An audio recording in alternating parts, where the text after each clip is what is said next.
Salam yang terhormat Bapak Dr. Agus Colik SCMM selaku dosen pengampu mata kuliah Bank dan Lembaga Keuangan.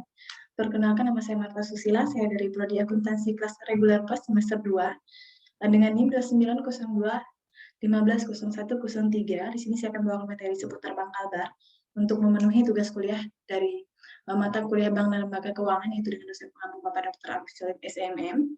Yang pertama yang akan saya bahas ini adalah, di sini ada gambar dari kantor pusat Bank Kalbar yang bertepatan di Pontianak, Kalimantan Barat.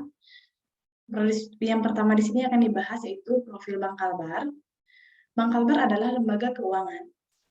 Bank Kalbar adalah lembaga keuangan daerah di Indonesia yang berkantor pusat di Kota Pontianak, Provinsi Kalimantan Barat.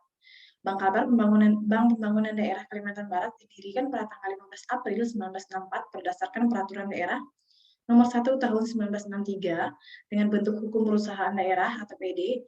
Izin usaha dikeluarkan oleh Menteri Urusan Bank Sentral atau Gubernur Bank Indonesia dengan surat keputusan nomor 44-3-Cap-MUBS-G tanggal 28 November 1963. Dan di sini juga ada produk layanan dari Bank Kalbar.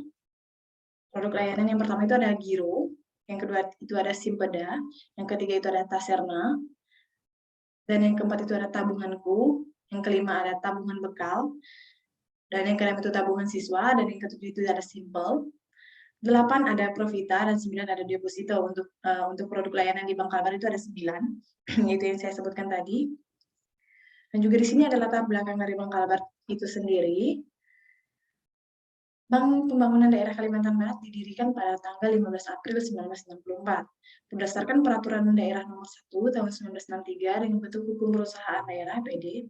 Izin usaha dikeluarkan oleh Menteri Urusan Bank Sentral atau Gubernur Bank Indonesia dengan surat keputusan nomor 44-3-Cap-MUBS dan -G tanggal 28 November 1963. Pada tahun 1999 merupakan tanggal sejarah baru bagi Bank Kalbar, di mana berdasarkan Perda Nomor 1 tanggal 2 Februari 1999 terjadi perubahan status hukum bank. Hukum Bank Kalbar dari perusahaan daerah menjadi perusahaan terbatas, yaitu dengan akta notaris Widya Yansah SH nomor 81 tanggal 23 April 1999 dan telah disahkan oleh Menteri Kehakiman pada tanggal 5 Mei 1999. Nomor C2 strip 8229HT.01.01 tahun 1999 dan diumumkan dalam Berita Negara nomor 56 tanggal 13 Juli 1999. Nama BPD Kalbar berubah menjadi PT Bank Pembangunan Daerah Kalimantan Barat yang disingkat menjadi PT Bank Kalbar dengan nama panggilan Bank Kalbar.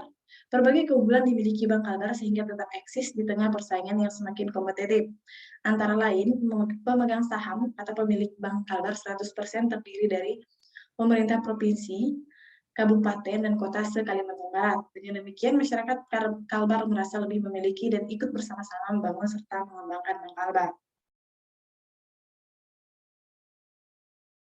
Dan di sini juga ada produk unggulan dari Bank Kalbar. Produk unggulan dari Bank Kalbar itu ada 9. Yang pertama itu ada Giro.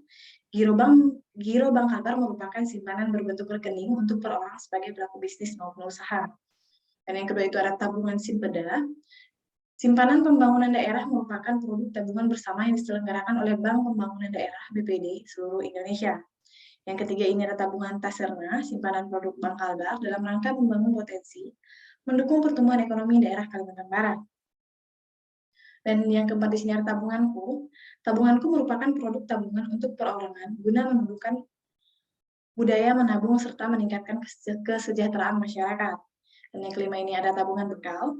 Tabungan bekal atau berencana Kalbar adalah tabungan berjangka bank Kalbar yang memberikan nilai tambahan bagi penabung sebagai investasi masa depan dan bisa untuk berbagai rencana seperti perjalanan ibadah, wisata, pernikahan, hingga persiapan pensiun dan lain-lain.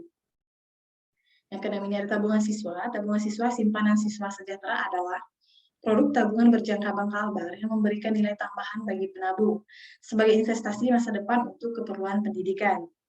Yang ketujuh di sini ada tabungan Profita. Profita adalah tabungan Bank Kalbar yang memberikan nilai tambahan bagi penabung sebagai saran untuk menyimpan dananya dengan tujuan untuk berjaga-jaga atau likuiditas keamanan, safety, dan investasi dan memperoleh keuntungan atau return yang cukup tinggi dengan tingkat suku bunga yang setara dengan tingkat suku bunga deposito yang berjangka.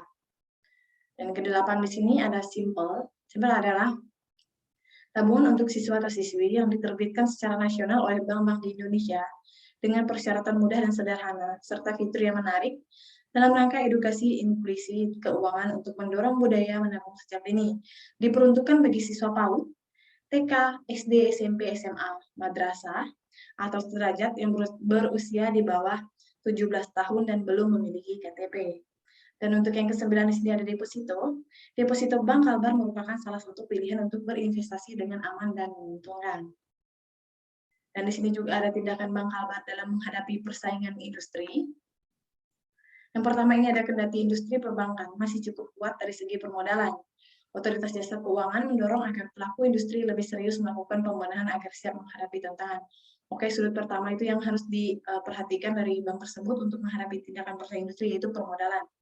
Jika permodalan bank tersebut kuat, maka bank tersebut mampu berdaya saing dengan bank-bank atau industri keuangan lainnya. Yang kedua, di sini ada meningkatkan pelayanan kepada nasabah agar nasabah merasa nyaman dan aset bank pun bertambah jika banyak peminat. Nah, di sini ada meningkatkan pelayanan. Pelayanan itu sangat penting dalam suatu bank karena setiap nasabah pasti menilai setiap pelayanan bank.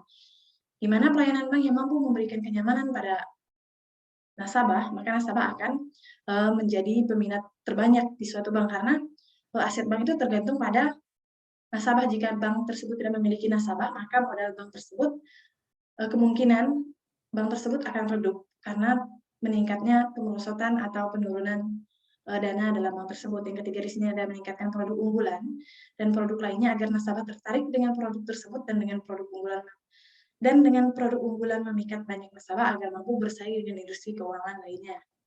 Oke, mungkin sekian presentasi dari saya. Kurang dan lebihnya saya mohon maaf. Semoga ini bisa menambahkan wawasan kita tentang Bank Kalbar tentunya, dan khususnya bank-bank lainnya.